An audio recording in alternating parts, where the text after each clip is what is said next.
Inside the Bridgepoint Senior Living community, days can be fairly routine. See, I didn't ask him to. For example, Donald Moore and Bobby Jean Combs eat meals together at the same table 3 times a day. In late 2023, Bobby Jean found himself alone at the table after his wife of 66 years died. A few months later, Donald, also a widower, moved to Bridgepoint. He came and he took my seat. And I told him, I said, I've sat there for over a year. They told me that was going to be my seat. And he looked around and he said, well, I like it. I think I'm going to make it my seat. And he still sits there. Well, I liked it better than the one I had. Despite that awkward start, they hit it off right away. It was as if they already knew each other. Pop him upside the head.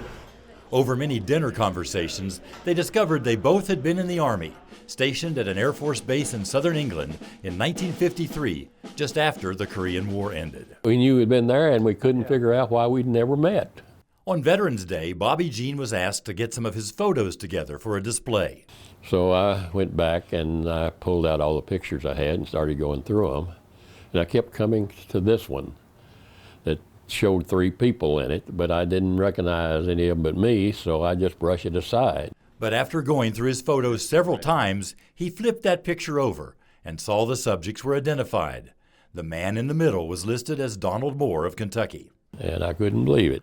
Surely, he thought, that isn't the same guy I eat with every day. So I took it up to him and pitched it down on the table in front of him. So I need some help identifying some people.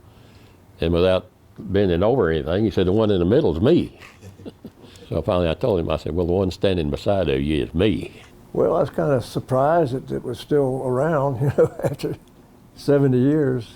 Both men, who are now in their 90s, marvel that they crossed paths when they were barely 20, nearly 4,000 miles from their Kentucky home. That's so good, thank you all.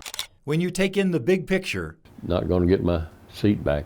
it can sometimes be a small world. In Nicholasville, Marvin Bartlett with the Spirit of the Bluegrass.